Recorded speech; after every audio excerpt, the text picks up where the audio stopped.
And the way that we define account-based marketing, it is a focused B2B growth strategy that gets marketing and sales aligned around a set of shared target accounts.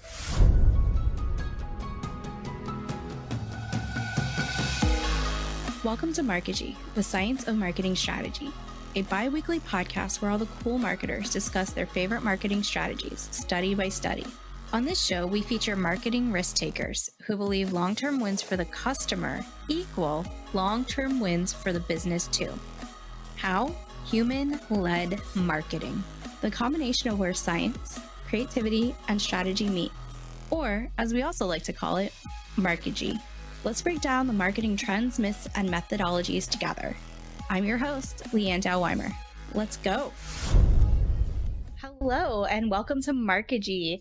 Today, we are meeting with Mason Cosby, and he's going to teach us quite a bit about ABM and different strategies that he uses. So I'm going to go ahead and let you introduce yourself. Yeah, I'm really excited to be here. Thanks for having me, Leanne. So my name is Mason Cosby. I serve as the Director of Growth over at Gravity Global, specific to our account-based marketing team, which means that I get to talk a lot about account-based marketing with marketing leaders and help them learn how they can build their programs so they can scale revenue growth. So very excited to be here and talk through just a couple of things that we've been learning.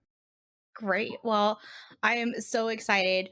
Yeah. So for the rest of the episode, we might call it account-based marketing. We might call it ABM. We might go back and forth between the two, but that's what that means. And it's really been a growing trend in the last few years. What do you think makes it so powerful? Really, I think there's three things. One, I think that account-based marketing speaks the language of executives. And I think that many executives sometimes struggle to recognize the value that marketing can bring. Whereas account-based marketing, it talks less about brand awareness and exposure and, making sure we get our message out there and the right iconography and color. And I want to be very clear, all of that is incredibly important for brand building. But really the value of account-based marketing is talking about, we're going to go after this customer and have them come into our pipeline. We're going to close them. And again, executives can wrap their mind around that. Now, the exact tactics of how that happens, I mean, that's almost irrelevant for many of them. But to see, we made the intention to go after these 100 accounts for the next 12 months, and we closed 20 of them. And if we have an average deal value of $100,000, 20 deals, $100,000 at the deal, it's $2 million. So again, that speaks the language of executives. The second piece that I think makes it so helpful and popular is it also speaks the language of sales. So again, the job of marketing is to drive revenue and is to present opportunities for sales. And when you've partnered up with sales to say, hey, let's go after these accounts together, again, you get more buy-in, people get excited, and at the end of the day, you're actually able to then drive more revenue, make larger impacts because you've gotten sales on board. And then finally, I think it has gained popularity because it brings such a clear focus for marketers. Marketers often struggle to know, who am I even supposed to be going after? Because again, I think we got in our head, let's generate a ton of MQLs. Let's just generate as much traffic and as many people as possible, and eventually it will shake out. So what that has caused marketers to do is a lot of things, but those things may not actually have true intentionality. So what account-based marketing does is it provides that focus to say, we're not going to just do things to do things. We are going to do specific targeted activities that are aimed at providing value and helpful information that drives engagement within 100 accounts or 1,000 accounts. Again, there's a lot that you can do with ABM, but again, it's named and it's focused. So I think those are really the three reasons account-based marketing has gained a lot of traction. Yeah, absolutely. I feel like that's one of the pain points that as marketing leaders we have with managing up, is being able to say, this is the ROI, this is what we're doing, this is what we're getting, and this is the pipeline growth. And they don't want necessarily to hear or understand the complexities and nuances of how branding enables that to happen. They have to report to their board. They have to report to their investors. They have to take it forward. And what they can take forward is those bullet points that these accounts, this way, everybody's on it. Mission go. And I think that's really powerful. So you told us a little bit about it, and how do you define it in your current role? How kind of what's that scope look like for you? Yeah, so I'm glad you asked for a definition because if you ask 100 marketers what ABM is, you'll probably get 200 different answers. So, in the way that we define account based marketing, it is a focused B2B growth strategy that gets marketing and sales aligned around a set of shared target accounts. So, a couple things to call out specifically is focused B2B growth strategy.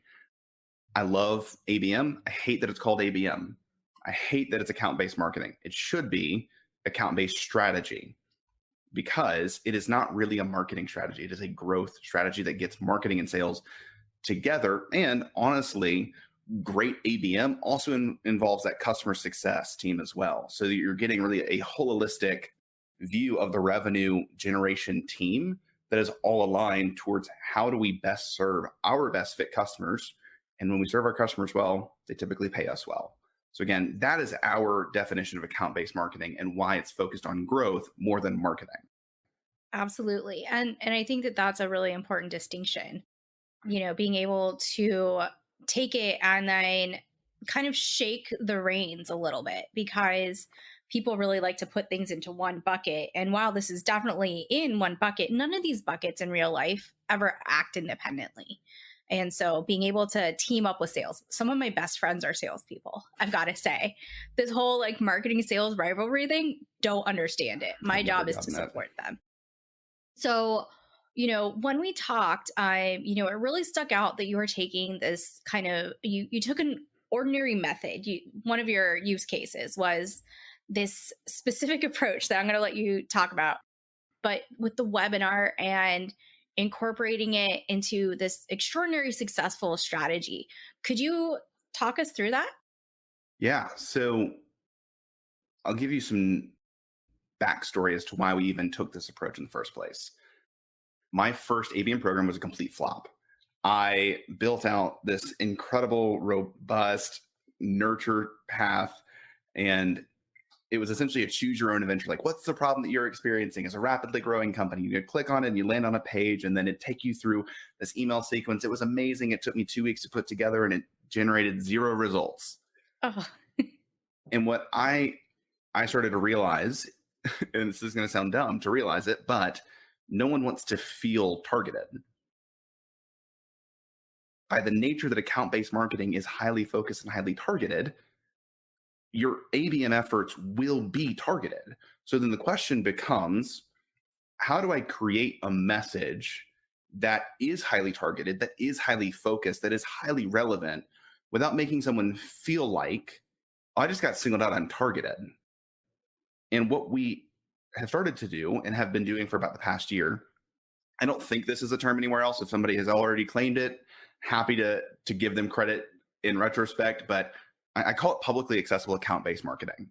So you host public sessions, you host public things where anybody can join, but all of your promotional efforts, all of your ad dollars, everything that you do to get people to the event is through targeted account-based efforts. So, what we did and what we have been doing are workshops that are highly tactical, highly focused. And the most successful of which interestingly enough, we actually did yesterday. So, that was the fourth time we've done it in 14 months, is called Fix Your Site from Search to Sale. So, what we do is we all hop in. We've got some experts on conversion rate optimization and messaging and design and positioning. And we review home pages and buyer processes. So, what is it like from the homepage of your website to actually enter into a sales conversation? And then what we do is we review our ICP fit accounts and to clarify ICP, ideal client profile, so the best fit kinds of customers. And we also just review our named target accounts in a live format where, again, they have actually submitted their website to us and asked us to review their website. And then what we also do is following the event, I will spend the next probably 20 hours throughout the rest of this week sitting in this room reviewing websites. And I create personalized landing pages for every account. I send a little intro video that says, "Hey, so and so nice to have the opportunity to review your website. Really loved the opportunity. Couple things, just a high level call out." And we send them personalized website reviews, every single one. And it's a homepage, it's technical audit, it's messaging. And out of that, I've sent out in the past year roughly, I would say, 100 websites or 100 website reviews. And that has resulted in about 32 closed won new websites. So when you send out 100 and you get 32, it's a 32% conversion rate, which is fantastic. And that's not just conversion rate from pipeline. I mean, total targeted effort, 32% conversion. And with the average website being 30 to 40,000, again, that's going to be some different quick math, but it's well over hundreds of thousands of dollars. So again, it's been a highly effective program to run, and it's not super complex to set up.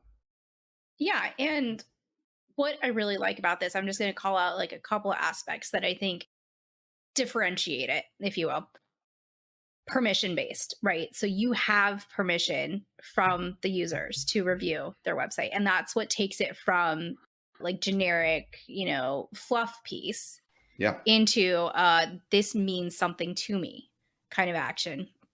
Another aspect is that care and consideration and value, the actual like value and proof of concept, right? Because if in my mind, if I had, a pain point and I wasn't sure whether or not someone was qualified or I liked working with them or they could communicate well or any of those like soft details that go into the actual nuts and bolts of working with a vendor, this proves what it would be like to work with you in a no cost or low threat opportunity, because everything that you're reviewing is public facing, so it's not giving up anything confidential. And those are things that, like, me as someone looking for vendors, that's what would make a difference to me. So beyond those 2 points, what are some other parts of your thought process when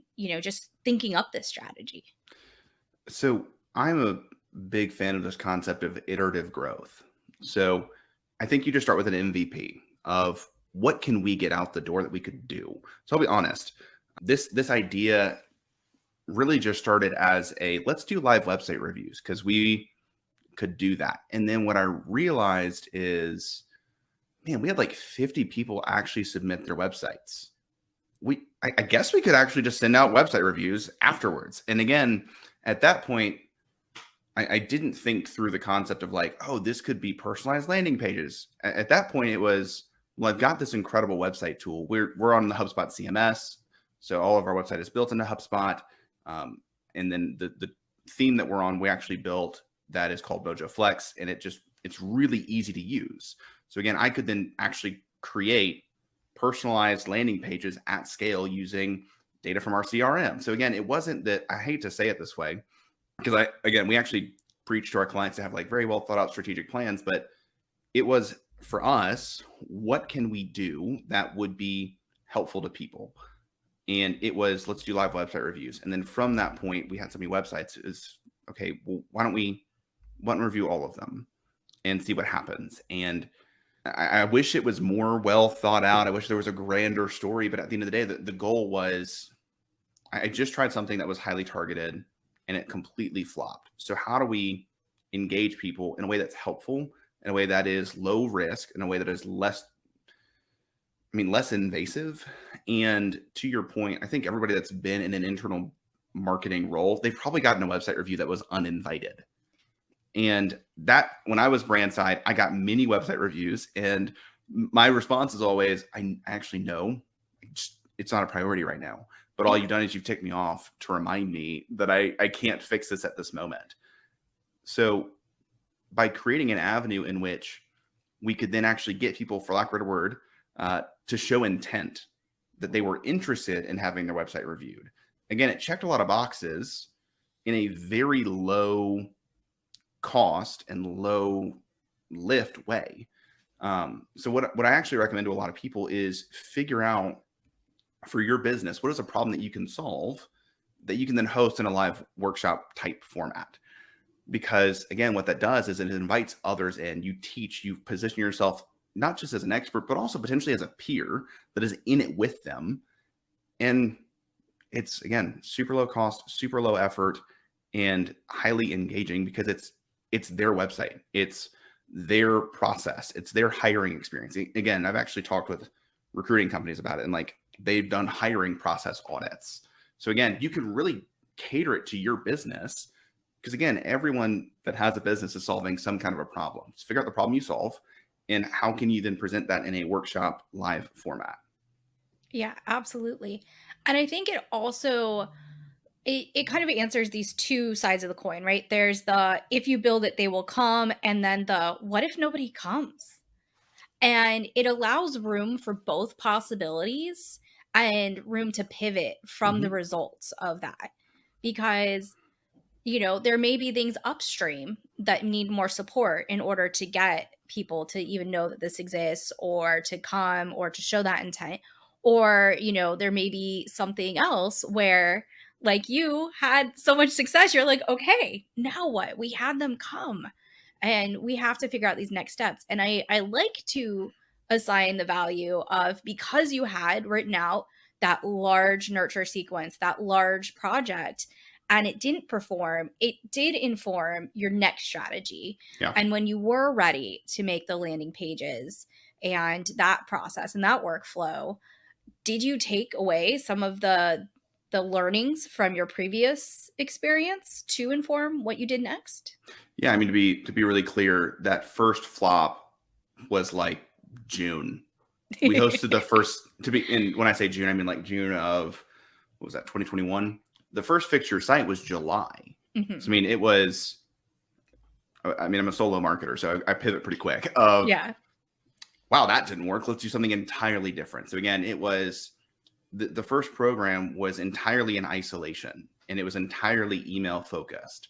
So what I did instead was let's do something that's publicly facing where people don't feel like they're being targeted. So I mean that was the critical learning for me is I don't think this is a universal lesson. I think this is where you experiment and test within your audience.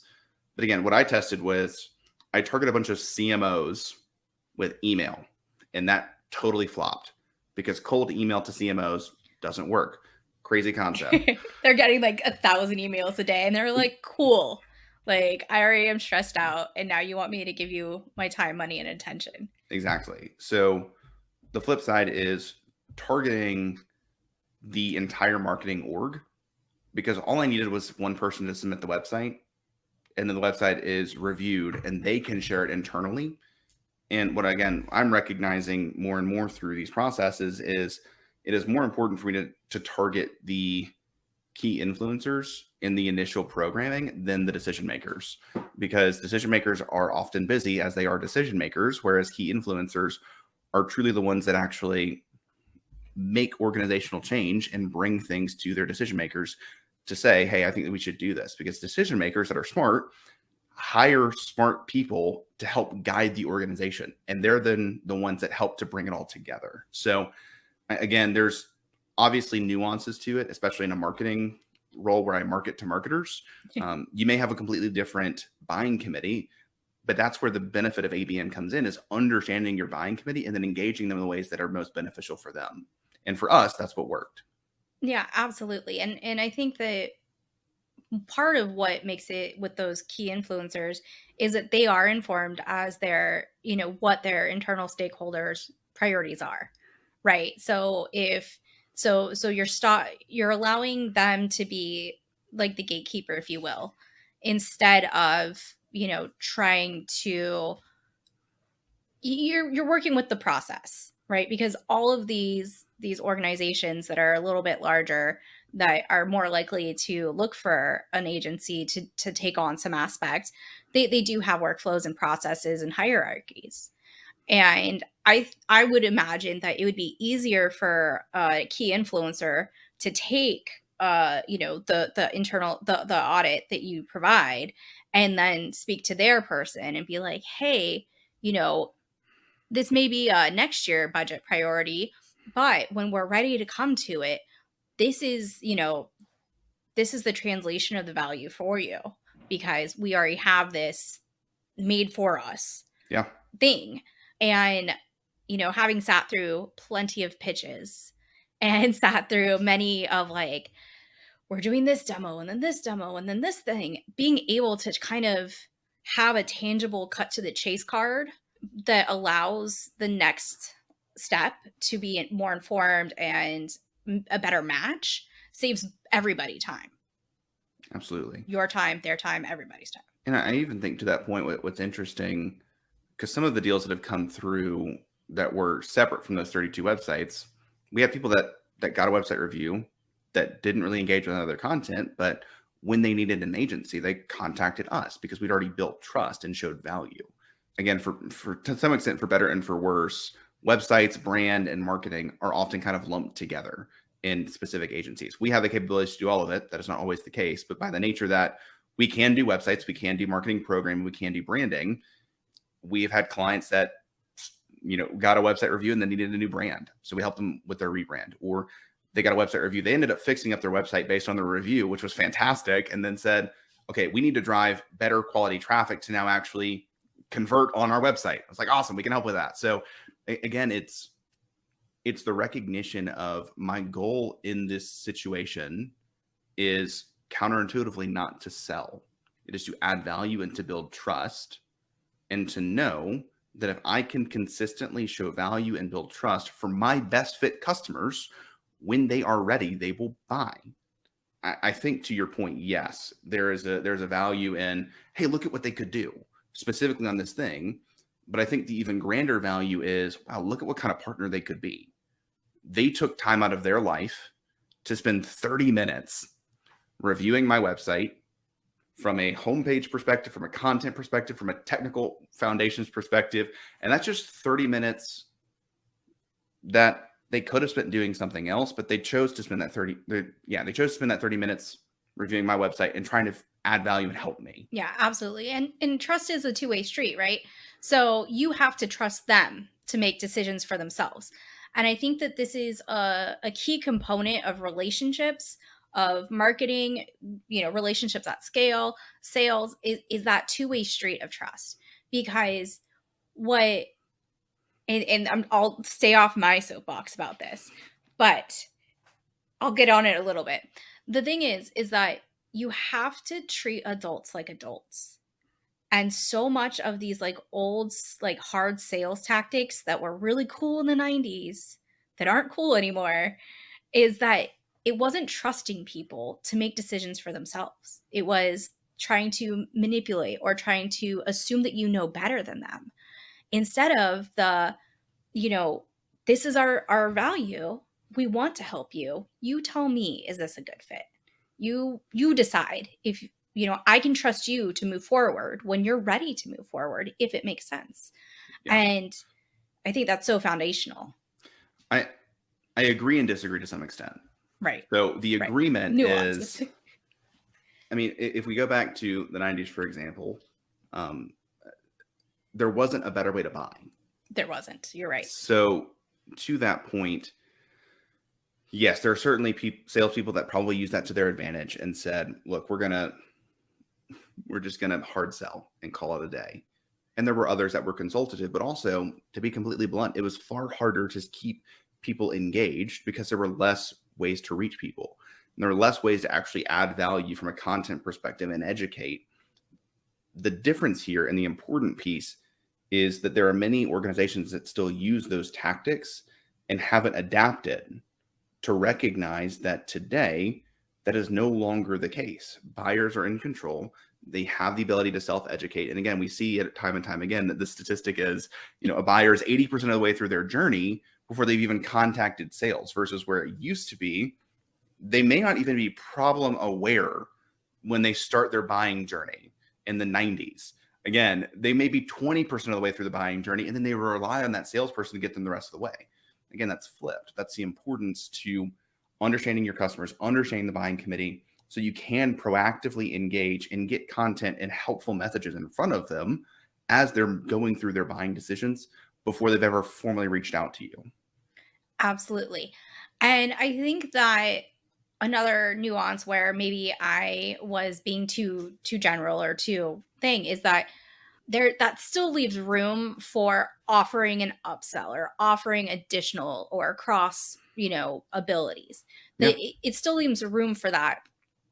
But I think the kicker, the devil's in the details, right? It's how you cross sale, it's how you do it. For example, instead of like just like, oh well, you're gonna need the shiny rims, like, sorry, the car salesman get a bad rap, but I apologize.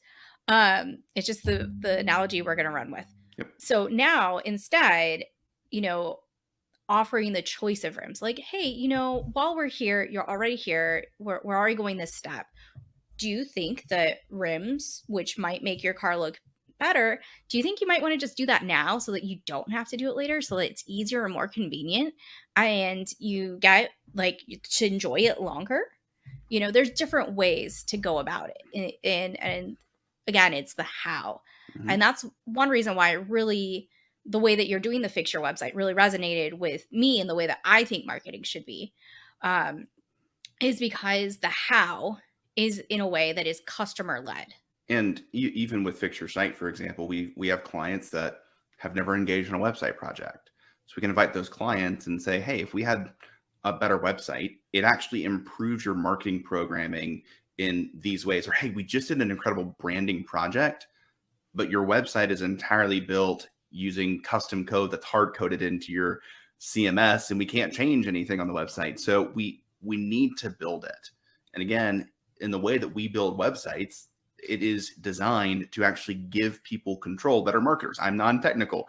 I've managed our website for 18 months and sped up programming and actually being able to capture customer data and activate that customer data. And again, it's built in such a way that it actually equips people to grow versus handcuffing them to an agency. So in all of that, there's value. So again, it makes sense contextually. Or if I may provide another example, we were recently acquired about 4 months ago. So we have a number of new clients that are a part of Gravity Global that aren't working with our team, but they're doing specifics around potentially paid media or content or PR. And there is a potential that an account-based marketing strategy only further elevates what is currently happening within this paid media programs or their content programs or even PR. So again, it's making it contextualized, and you can run account-based programs toward your existing customer base. Honestly, it's one of the best ways to do account-based marketing because you already have great understandings of the customers because they're your customers. So again, you can expand customers in that way, but that's a whole other tangent. Absolutely. So, what advice would you give someone trying to ABMify their strategies? ABMify Yeah, is going to be a coined phrase now. no, that's totally fine. So I love and hate the question because the problem that many people run into with ABM is they kind of bolt it on. And they're like, oh, we can just kind of sprinkle in some ABM. And the running joke for us is it's ABM in many ways is used the same way that SEO was when it first kind of came on the scene of like, oh, can we do some SEO? It's like, Yes, sure. we can, but do you want on page? Do you want off page? Or use white hat, black hat? Anyway, all that to say, what I would first do if you want to kind of run some ABM specific plays within your existing programming is figure out what is the programming that could be personalized from a promotional standpoint.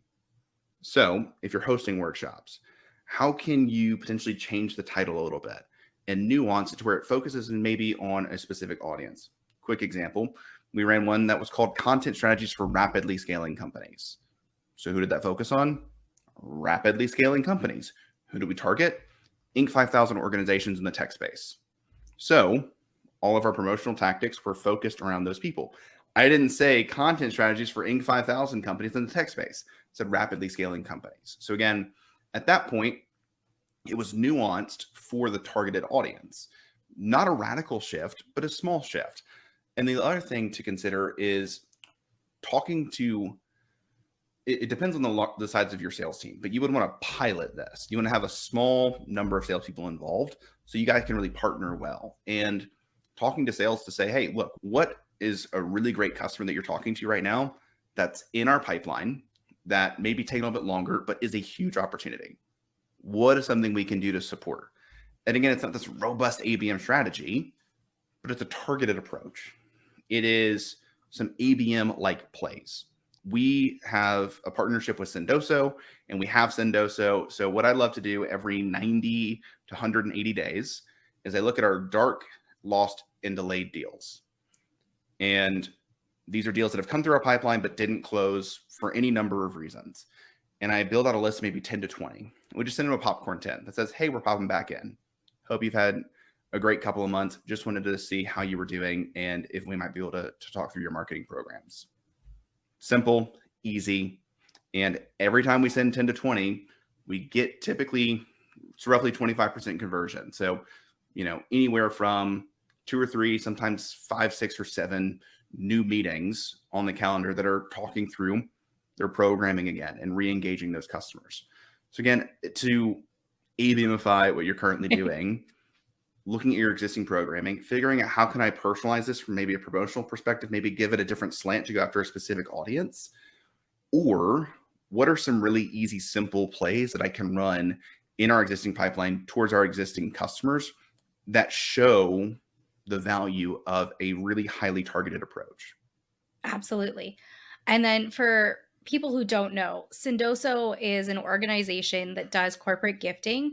I like to think of them as the Etsy of corporate gifting because they do such an amazing job of like making it not like too cookie cutter, right? Like it feels more thoughtful. Yeah. So I like that it's like that approach of stuff that you would get that wouldn't be,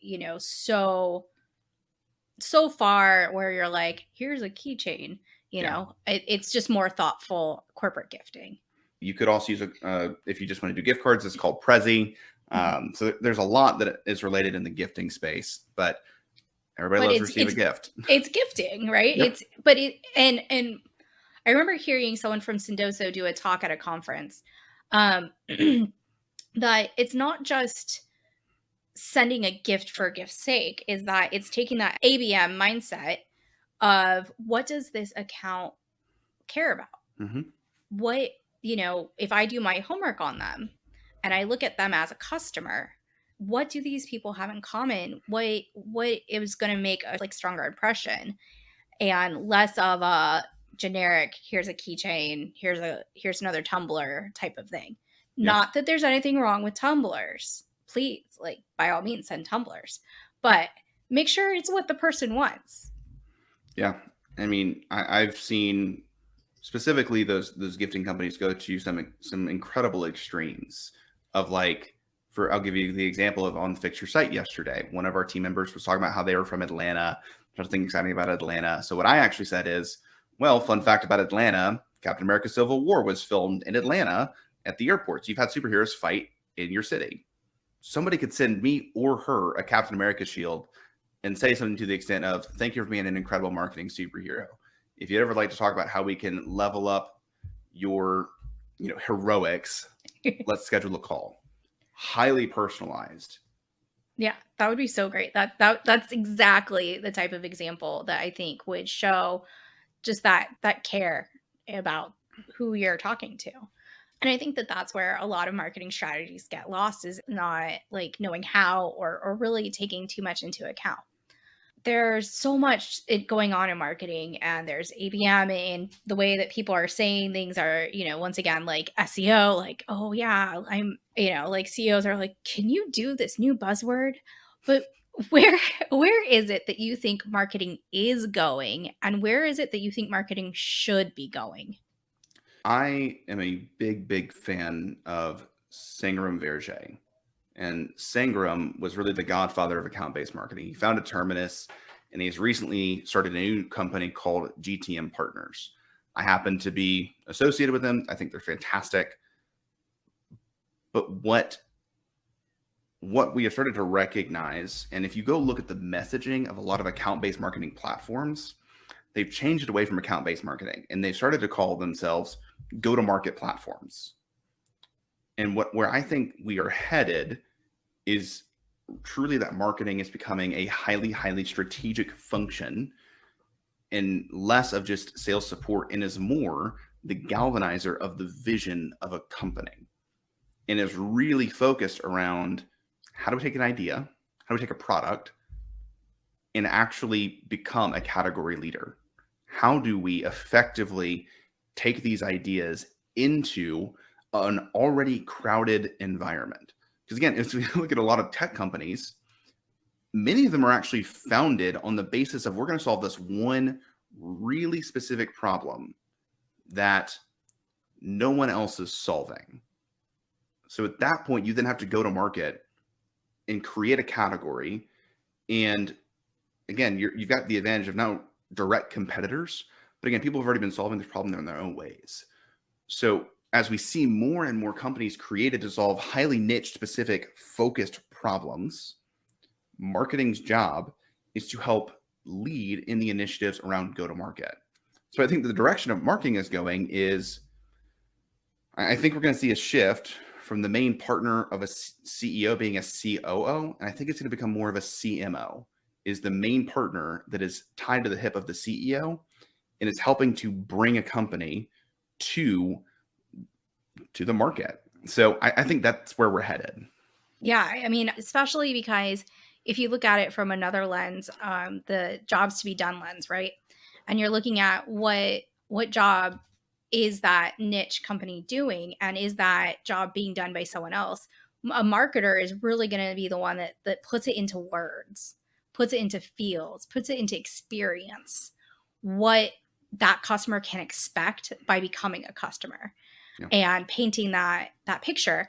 And I'm going to steal a phrase from someone that I know, and they talk about the shift from being order takers to innovation leaders. Mm-hmm. And change management comes into play, and there's this cultural thing that has to happen in all organizations, whether small, like 4 or 5 startups, or very large organizations, where what's going to be life like in 5 years? Are you going to be coming up with trends? Or are you going to be following them? Yeah. Are you going to be able to reach your people? Do you know who your people are? And that's where marketing, more so than ops, like you have to have everybody working together, but you also need to bring revenue in, and marketing plays a pretty important part of that role.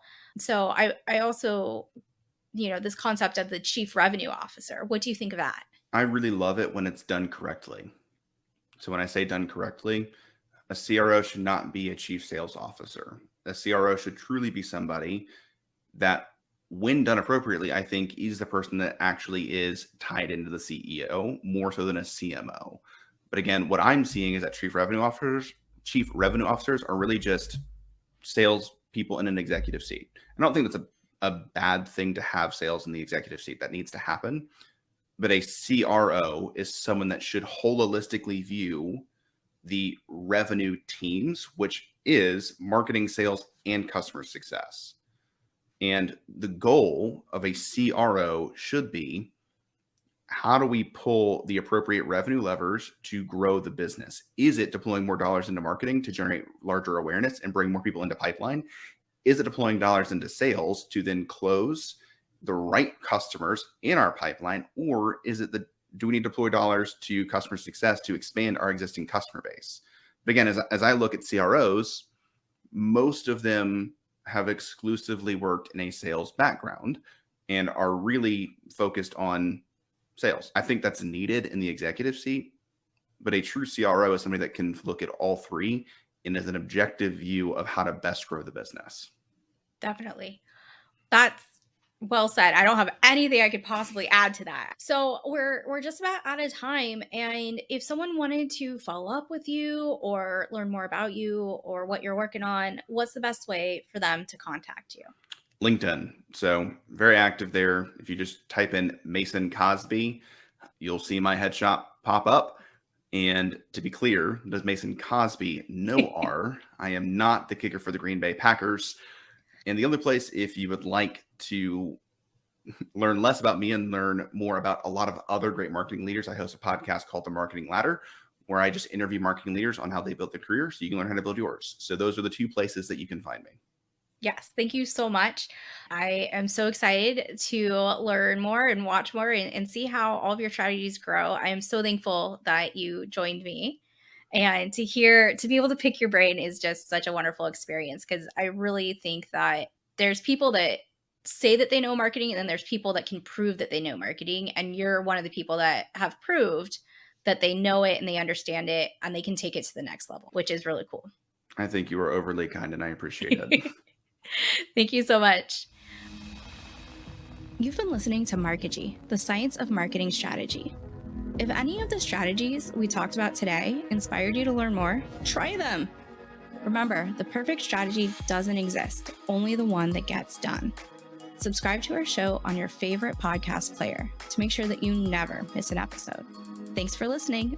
Until next time.